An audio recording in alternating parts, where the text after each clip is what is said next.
Good afternoon and welcome to our last meeting in October. Hard to believe. And happy Halloween. Invocation tonight will be given by Councilmember Beatrice Thompson, and respect to the flag be led by Mayor Pro Tem Rick Lockridge. Please rise. Let's pray.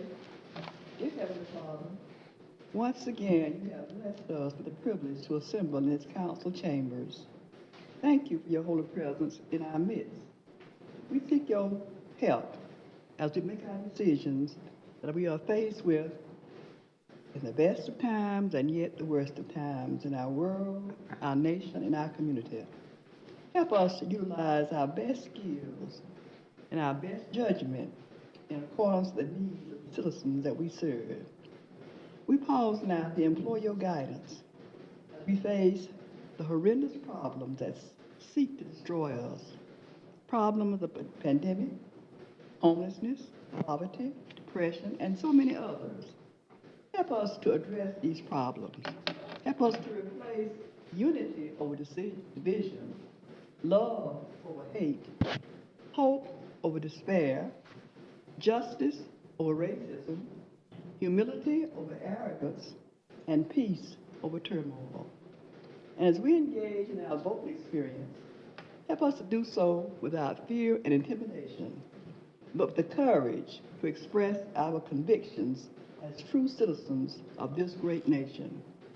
We ask your blessings on our community, our city, our employees, our first responders, our administrative team, and all of us who work each day to make this a community where we can all share in peace, comfort, fellowship, and the love that God, in his infinite wisdom, provides for all of us.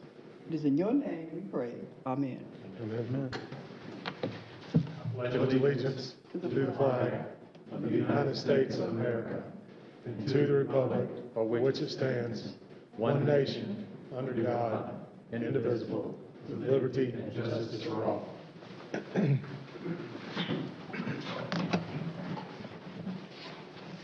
Our minutes of our October 12th meeting have been distributed. Are there any corrections or additions to the minutes? Not hearing any, do I have a motion to approve? So moved. Well, first by Mr. Kyle Newton, second by Mr. John Roberts. All those in favor say aye. Aye. Opposed? Those minutes passed unanimously. We have one item of old business, and that item is request second reading of ordinance 20-31 to annex and zone to R20 single-family residential, a 10-foot wide strip located at 1415 Oak Hill Drive. Mr. McEwen. Mr. Mayor, City Council, as you're aware, second reading on this item. It did go before the Planning Commission at their October 6th meeting and approved on first reading at the October 12th City Council meeting by unanimous vote. This is a annexation strip that the owner agreed to for a petition for annexation and provides a connection point for a new targeted development area for us. If there's any questions, I'll take them from you. Entertain any questions or comments?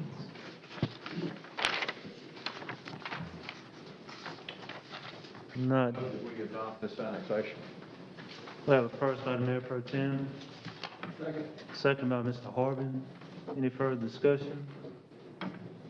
All those in favor say aye. Aye. Opposed?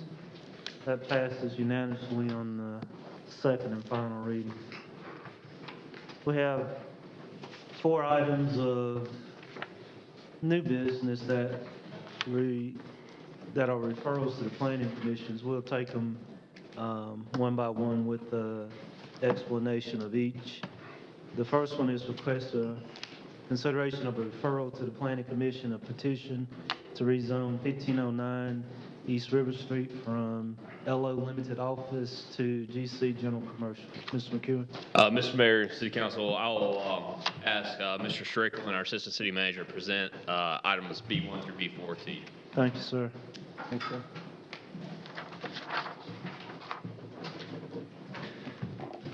Thank you, Mr. Mayor. This first item, as you mentioned, is a referral request of a rezoning to 1509 East River Street, currently zoned LO limited office. They're requesting to rezone that to GC General Commercial. As you'll recall, this piece of property was subject to a rezoning request last June, so June 2019. At that time, it was rezoned to limited office, and again, same applicant this time around, William Hockman, to make that request.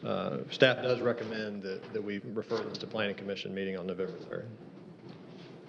Thank you. It is a referral, but are there any questions, comments? I have a question. Yes, sir. Currently, the U-Haul, or at least I noticed the U-Hauls are being stored across the street, catty corner. Notice that as well. Have you noticed? Okay. So they're wanting to move that operation to this. It kind of, it changes daily. Okay. Their U-Hauls is, they have a lot of them across the street, but when people bring them back over the weekend, they park them over there anyway. And if you notice, he keeps his transferred truck parked right in front of the building now, the 18-wheeler along with some cars. And I think it's been cited a couple times, and that can't be there. We approved last time for them to make it a U-Haul office, but you just couldn't store vehicles there, but they want to carry it a step further now. And actually store the vehicles there. That is correct. Any other questions that, I have one question. yes, sir? How do you feel about this kind of thing? I think the concession was that, what we agreed to last time is to make it, where they could put an office there, but nothing storage there. I think, That's for the planning commission. yeah, I think ultimately the planning commission has to make a recommendation that will come back to us. But good questions. Isn't this the property that we did some change within this year, did we not? Last year. Last year? Yep. Okay. Mhm.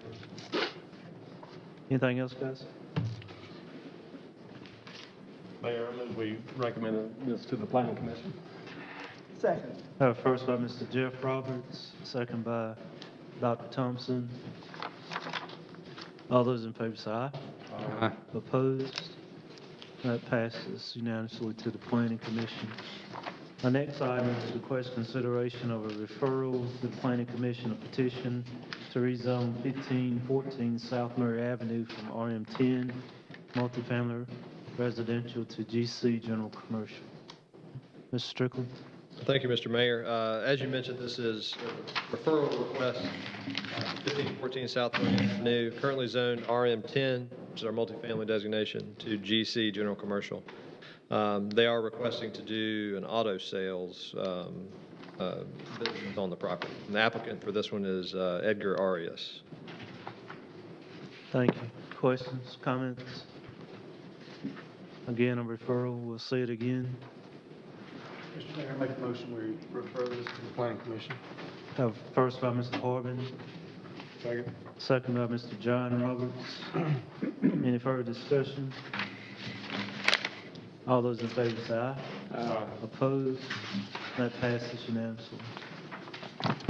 Our third item is to request consideration of a referral to the Planning Commission, a petition to rezone 1201 Gatson Street from LI, which is light industrial, to RM10 multifamily residential. Mr. Strickland? This is a referral request for the subject property on Gadsden Street, currently zoned LI, light industrial. They're requesting RM10 multifamily in order to operate a boarding house on the property. Thank you. We'll again have opportunities to weigh in on this as it comes back to us. Is there a house on there that they would be using? It's unclear in the application. We'll certainly learn more as it gets to Planning Commission and it comes back. There is it looks like an old warehouse on the property with a fairly new roof on it. It's right across the street from Head Start, if you're familiar with that area. Boarding house. Somewhat near the old McLeese garage. That's right. Yep.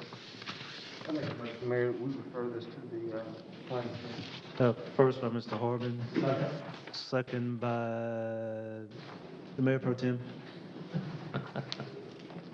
Couldn't tell. All those in favor say aye. Aye. Opposed? That passes unanimously. The last item on the referral to the Planning Commission is request consideration of a referral to the Planning Commission to petition, annex, and zone to a PDD, which is a Planned Development District, approximately 129 acres, generally located off of Harriet Circle and Crestview Road. Mr. Strickland. Thank you, Mr. Mayor. As you mentioned, this request is related to the ordinance you just passed for the annexation strip on Oak Hill Drive. This is a request to annex and rezone that 129 acres in this area to PDD.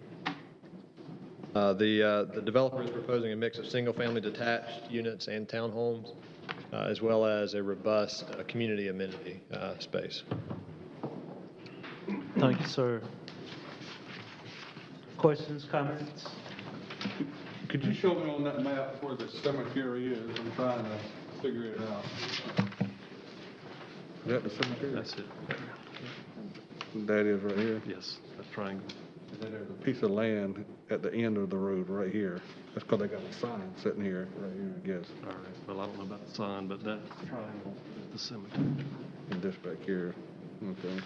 We gave a class. You got it? Okay. Anything else, guys? Mr. Mayor. Yes, sir. Since it's going to be going before the Planning Commission, they'll have a full set of documents. Are they going to separate it into 4 individual PDDs, or is it going to be one PDD that's going to be broken into 4 tracks? The way I understand it, it'll be one PDD document that governs all the separate tracks. They're called out separately in that document.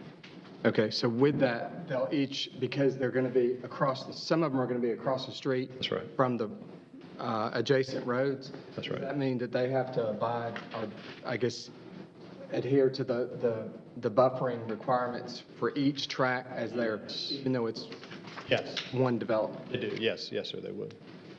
I'll add one thing too.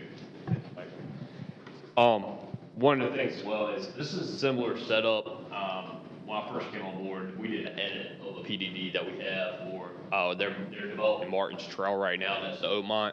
And they actually have 4 different tracks that come all the way up Harriet Circle there. And so it's one PDD document that, regulates each track. And so this will be done similar to that. You can kind of recall that. Okay. Yes, sir. I would just ask that, I guess before it comes back to us, if it gets approved, I'd like to see some type of, what is the new traffic plan that's gonna be for out there? Because right now, from about 7 o'clock in the morning to 8:10, 8:15, traffic is back down all the way to Creswell, all the way down to Midway Road, and in both directions, and coming out by the cemetery, traffic's backed up through that 4 or 5-way stop all the way back going to Old Windsor Road, and putting another 125 houses on there is really gonna bottleneck that right now, because if you don't get in that line by 7:15, you're not gonna drop your kids off until about 10 minutes to 8. That's just how backed up it is every morning and every afternoon. So just like the developer to think about that. That traffic for that area, that's an excellent point. ANAT's plan does have some authority over that area. I understand the developer has been working with SCDOT on improvements for that area as well. So, and we've been part of those discussions too. Good. Anything else? Mayor? Yes, sir. At any point, will the city have an opportunity to have input before these PDD documents are submitted? Yes. Because the reason I ask, I didn't mean to interrupt, but this is a significant project. And I think care needs to be taken to ingress, egress, traffic situation, even to the point where if there are planned acceleration or de-acceleration lanes to get off the road before you enter it, because that's a lot of houses going to be built in there. Yes. I want to have the opportunity to have input before it's submitted, and then we're trying to maybe undo something after that point. Yes, sir. Yes, sir. So your answer is yes, we will have that? Yes, we have to some extent already begun those discussions, especially in regards to traffic, to answer Councilman Stewart's question. But yes, we will continue working with the developer through that, through this process. Before it gets to Planning Commission, after it goes to Planning Commission, and before it gets to you guys as well. Good questions. Anything else?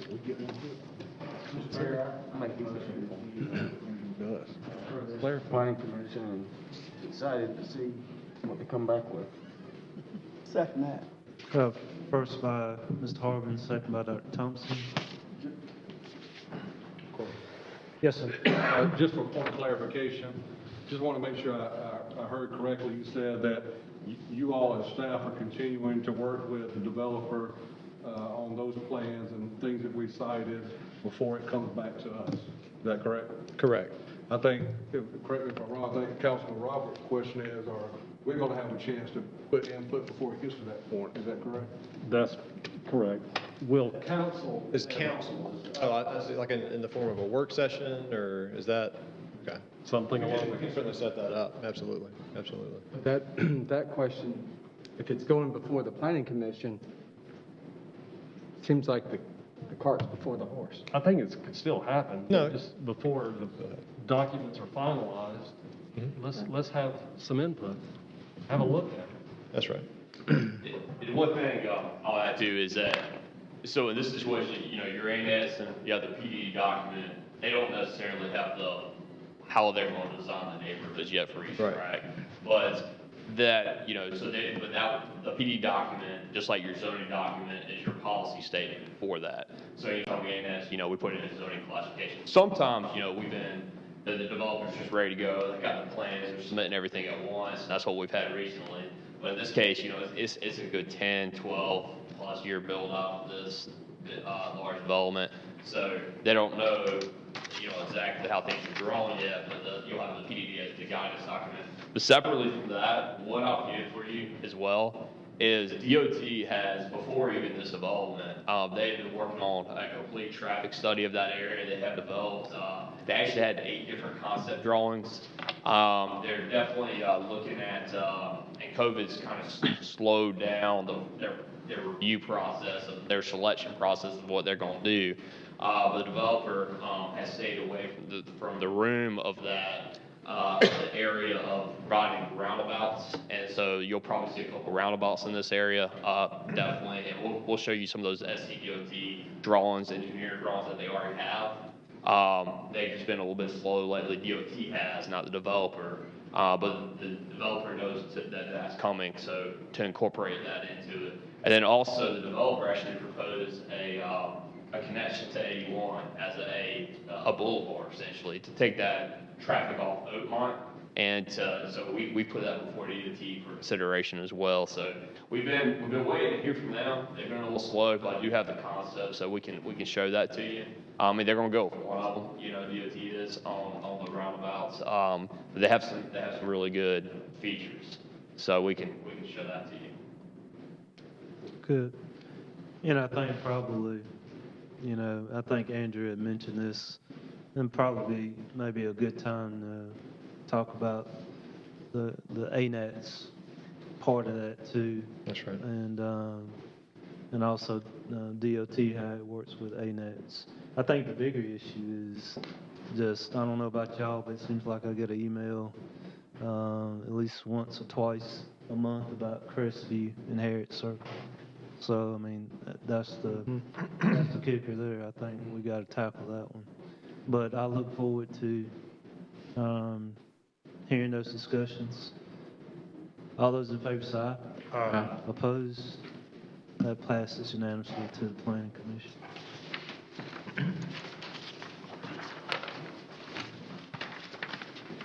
Our 5th item of new business is request consideration of Office 365 annual subscription for host email and Microsoft Office. Mr. McEwen. Mr. Mark Cunningham, our Director of Information Technology, will go over this with you. He's always keeping us up to date on technology and the ever-changing world of that. So Mr. Cunningham can explain that. Thank you, David. A few years ago, we moved away from an on-premise server-based solution for our email, our file storage, and for our user setup. So as a result of that, we went to Office 365, which is a hosted solution. And that solution comes with an annual subscription. So that's what we're bringing tonight. You can see listed the different types of licenses we have. We have an Exchange Online plan. We have 163 of those at $4 a month. We have a G1 plan, 150 licenses at $8 a month. The difference there is that allows the users to have Microsoft Office online. The G3 plan is $20 a month. We have 200 licenses. That allows the user to actually install Microsoft Office software on up to 5 devices and mobile devices. And then the Azure is just our license for our email. Total cost annually will be $70,326. This is a budgeted expense, mainly in the IT budget, but also several of the other funds are paying their share based on their users and what license level their users have. So with that, I'll take any questions. Thank you, sir. Mr. Mayor. Mr. Chairman. The one where you have what's the most is the 20 at 200 licenses? Yes. Do you have that many employees that have to have up to 5 licenses? Or 5 devices? Right. Well, the up to 5 is just what that license provides, but you have to get that license to be able to actually install the software. Okay. The lower level license, you can only log into the portal and use the online version of the software, and it's limited. You don't get all the features that you do when you actually install the software on your computer. So those 200 users are mainly the people that are in their office. The online only plan, the first one, a lot of those are your field workers that only need email. Cartograph is one application that requires the users to have an email address. So that's why we have a lot of those. And then the next step up gets you, like I said, the online software, as well as the ability to store files on OneDrive. Okay, and last question is, so all of our employees are connected via a mobile phone or something, I guess, through that, correct? Yes. All right, so with that, do we manage employee clock in and out on mobile devices? We do not have a time management for signing in and out of the office, no. I mean, you mean as far as when they get to work and things like that? Because now it seems like that's a very easy process, that it's on their device when they get to work, they log in. So, And yeah, so I've been through that at City of Greer, and it's very complex for government because we have citizens and employees from Fair Labor Standards Act, such fire and police and so forth. And so our time management system works really well that we have. Okay. It's not electronic in that sense. I mean, we do enter the database and all that, but the problem presents when they come and ID in or they do their mobile device is that they got here too early and we get penalized for that because we actually are not meeting Fair Labor Standards then on certain categories. And so it's a tough thing for local government to do. Okay. I don't advise us doing it. Okay. I've seen the results, but. all right, thank you. Anything else? Mr. Stewart? Just curious, you're looking at all the departments. Yes. I know a lot of people sit behind desks at police and fire. Why aren't they included under these department categories as They don't well? have a separate fund. The IT budget paid for everyone that's in the general fund. That came all out of the IT budget. So they have their own fund and they buy their own license, which are separate from these licenses? No, all those are included under the IT portion. The other ones that are listed all have their own fund in the budget. Okay. So that's why they were eligible to help, pay some that. Understood. Any other comments, questions? Mayor, I'd like to make a motion and we approve this item. We have a first by Mr. Horgan, Second. second by the Mayor Pro Tem. All those in favor say aye. Aye. Opposed? Passes unanimously. Thank you, Mr. Cunningham. Our next item is request consideration of a contract for the continuing sewer assessment program. Mr. McEwen. By now, council's very familiar with this. This is our inspection of manholes that we do, 27 miles of sewer line, over 600 manholes that we need to inspect, 10% of our system every year. And so with that, we do need some help as far as having a contractor. We do a lot of that ourselves as well. So we bid it out, take a look at it each year, and Mr. Caldwell is going to go over the bid results with you. Thank you, Mr. McEwen. Yes, this is related to the EPA consent order that we entered in 2014, where we developed 10 separate programs under our CMOM initiative. CMOM stands for Capacity Management, Operation, and Maintenance, and this is directly related to sewer overflows in our wastewater collection and transmission system. The goal of this program is to assess 10% of our system each year. On average, that does equate to about 27 miles of line and 600 manholes. In July of this year, you approved Design South to design and manage this project, and so this is the results of the bids from that from their design.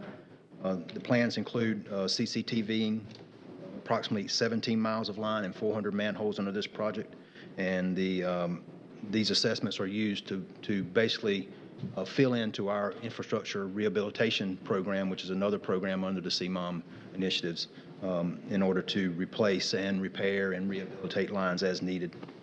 We received bids on August 7th. It says August 7th, 2018. I bet it's August 7th, 2020. And that's not right either. Bear with me for a second. We received bids on September 10th, 2020. That was a carryover from last time. We had 8 bidders. All the bids were very close, especially the first 6. And the low bidder was Enviro Waste Services Group. They're out of Palmetto Bay, Florida, $275,548.02. Our crews, our in-house crews, will perform the balance of the project of that 10%. So about 10 miles of line and about 200 manholes will be done in-house using a variety of techniques that we do have in-house. So fully capable of meeting the balance of that requirement. And so moving forward with this, we'll meet those goals of that program and satisfy our EPA consent order. And it is a budgeted item each year. And we would recommend approval of Enviro Waste Services Group for this project. Thank you, sir. Any questions, comments of the background material? Can I ask a quick question? Yes, sir.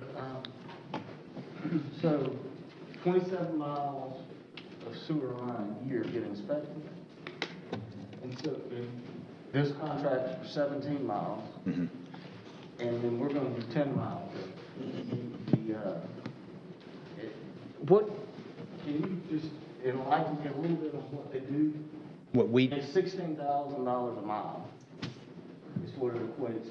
So I think the bid is done in feet, and it's $1 a foot, I believe, is what the low bid was. On the smaller blind, the 8 and 10-inch lines were $1, $1.75 for 12-inch, and $7.50 for 24-inch. They camera that? They send the camera in there normally, and what we've learned from this contractor is they don't do the assessment in the field.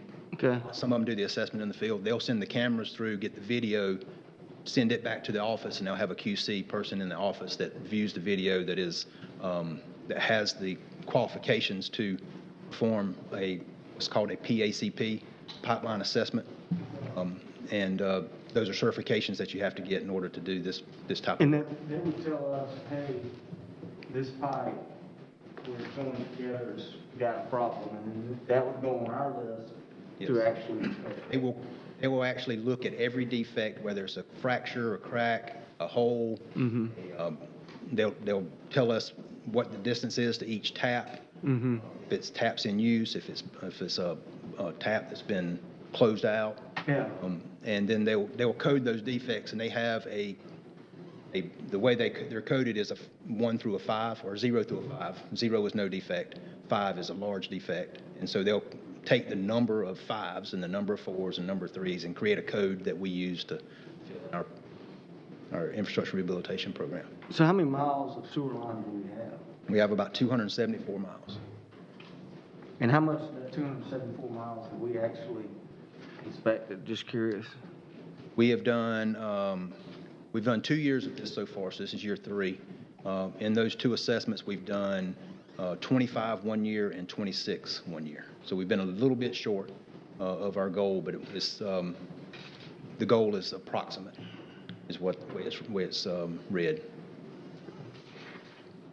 I was just looking at an article, and it says in 2014, we agreed to approximately $23.5 million worth the EPA agreement was.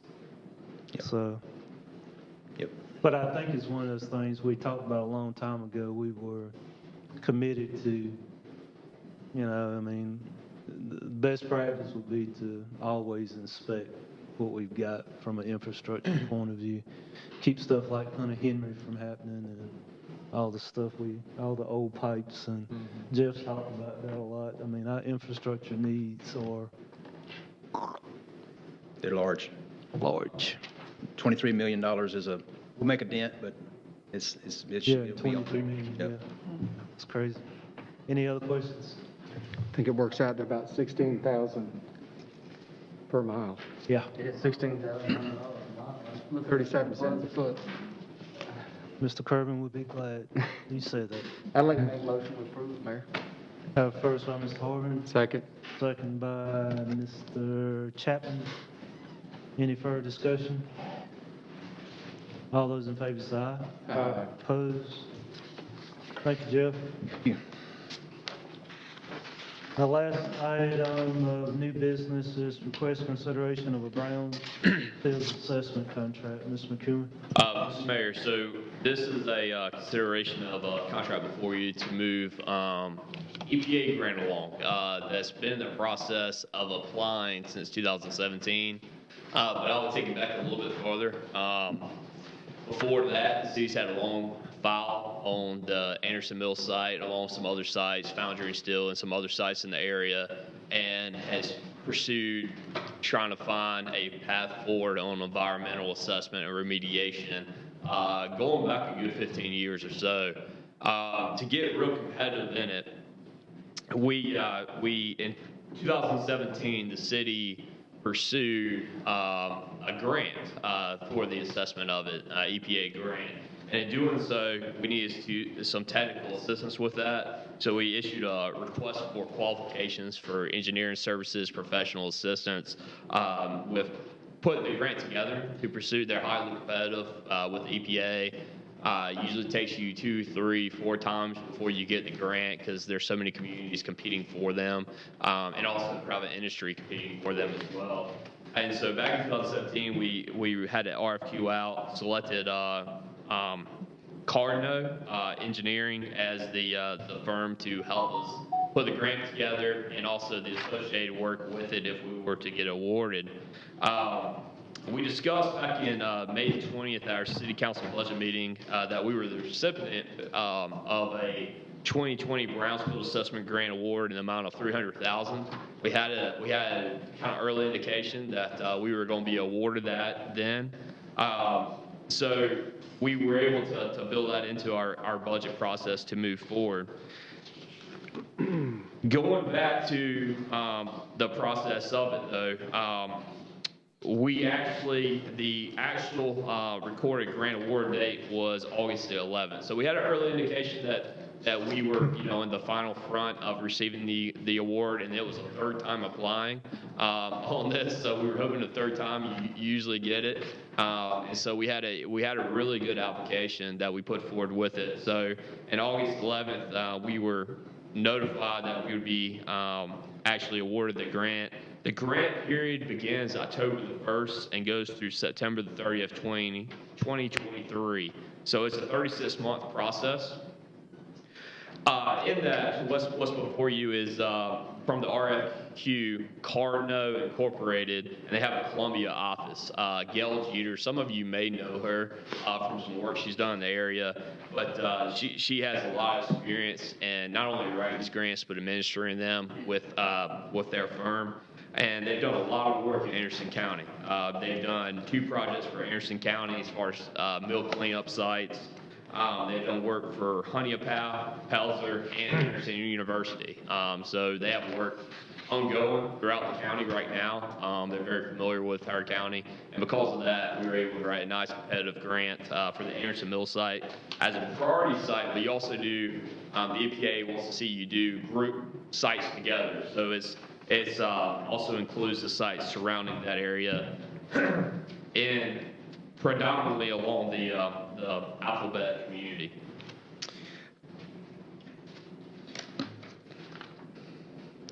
So to move things forward, Carno will be responsible for administering this project, which would include, under this contract, project management and reporting, community involvement, site assessment, 2 phases of that, planning for future cleanup and redevelopment. Again, it's a 36-month process. And what they're doing through this is they're taking a harder look at these different sites, zeroing in on different locations of sites, doing testing and so forth to understand what do we have, what kind of contamination do we have, what do we need to move towards during the assessment process so that we can actually apply for another grant that you would do, and it would be another, like 3-year grant, which would actually be the cleanup grant. But you have to do all this identification. You have an EPA work plan between the city and the EPA that has a work plan that goes through, and they have many steps through this initial assessment process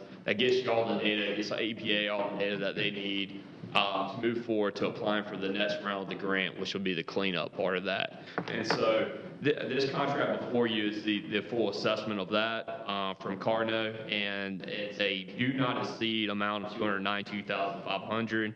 They do bill on time and materials basis, and they have a cost schedule that's in the contract before you. And we're requesting approval for this contract. They've done great work throughout Anderson County, also pursuing the grant for us. It'll be a real asset for us in managing the project. Do they have any idea what the scope of the next grant could possibly be in regards to financially dollars?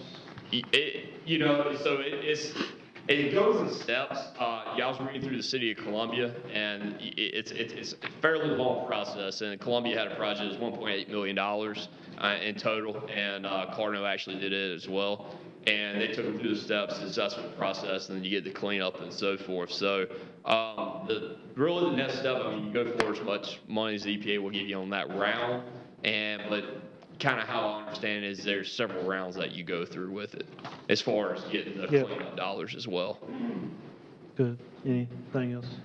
We'll go down the road here. Ms. Stewart, Mr. Roberts, Ms. Chapter. From a staff standpoint, who is going to be responsible and, I guess, managing this project from our level? I know we've hired somebody, but I guess oversee it from our standpoint. And do we have anybody that can do that? Yeah, Mr. Maurice McKenzie will be the project manager on this. He's been working on it, this grant process in particular since 2017, and also assumed Ms. McConnell's files, who had been working on it before then, as far as doing some other assessments they've did in the past and trying to pursue these grants. Mr. Roberts. I think this is great news. It's the first step in getting this cleaned up. But my question is this. What obligation, if any, does the current owner have in this process? So there will be, how it works is you actually sign a voluntary cleanup agreement.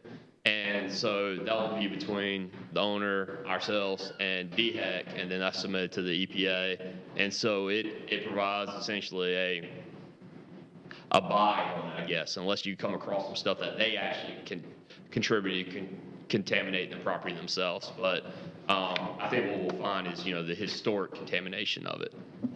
And he would, have no reason not to agree to that, right? Oh, no, right. I mean, the owner's counting on this. Has been since 2017. Knows this is the best way forward. Has been very agreeable to everything. Even, of course, we have our greenway and bikeway path through there, provide access to us on surveying. Even said we could go ahead and, run it through there, but of course we can't because there's so many things in the way.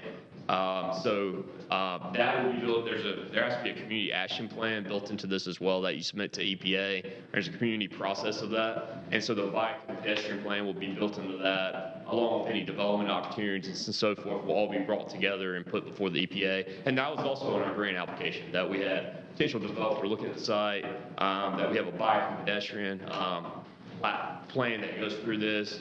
There's some water features that go through as well. All that was put in the application. Okay, thank you. Good, thank you. Mr. Chapman and Dr. Thompson. Was Cardno the one that helped us get the grant? Yes, yeah, we actually, so when we realized we needed, because it's just so technical, when we realized we needed, and we talked to other cities and the county and so forth, we needed consulting actually going through the grant process and pursuing the grant. That's when we put the request for qualifications out and selected Cardno. And so they wrote the grant for us, and we worked together with them, of course, on that through several drafts, and since 2017. So from that, they kind of knew what they were expecting the cost were going to be. That's why they asked for a $3,000. Yes, sir. Yeah, they're just so familiar with these projects. Okay. That's what they focused on. That they knew what it would add up to and what to go after for the assessment process of it. So that's why it matches up. All right. I just Yes, sir. because it said it was very highly competitive. I didn't know if we had gotten 3 or 4, and this is the one that we narrowed it down to. Right. No, we've been crossing our fingers because it was the third round, and typically from other administrators across the state, talking to them, that you usually get awarded on your third time, or you get completely kicked out of the whole process. You're just not putting a good grant together. Okay. And so you just kind of got to get it on their radar and go through the cycles, and then they're like, okay, you apply the third time. It's a serious grant. They're serious about this process, and you typically get awarded. And there's usually about 4 communities throughout South Carolina that get awarded a year for this grant. Okay. Dr. Thompson. I am delighted about this because this is a project we've been working on for 20 years, maybe, a long, long time, Old Mill site. And so much is needed in that area. That's really in my district. So I'm very happy about that. But do I understand that once the assessment is done, then you start with the development? Is that correct? So once the assessment's complete, it gives you a real structure to move forward with applying to the EPA again for a grant for actual cleanup. So that would be, excavation of contaminated soil material, so forth, to actually start the cleanup process. And this is a 3-year project, you say? Yeah, it's Gracious. It's a lot to it. So this is a 3-year process, and then the cleanup, is another 3 to 6 years process as well. Doesn't mean you can't, start working with them. You have to get EPA approval and everything. It's kind of like the sewer system, they're really check their boxes on everything. But we can try to work through maybe getting the bike path, through there and some things like that. But to actually get a buildable site, you have to go through the whole thing. EPA has to approve actually where you're going to put the building and so forth. So it's a pretty good long road ahead of us, but it's the right road, and we're very excited to start it. So when do you hope to begin? Immediately. Upon this approval of this contract, we'll sign it, go back to them, have a kickoff meeting with the EPA, DHEC, and everybody involved, and get started with it. One last question. Mayor Pro Tem.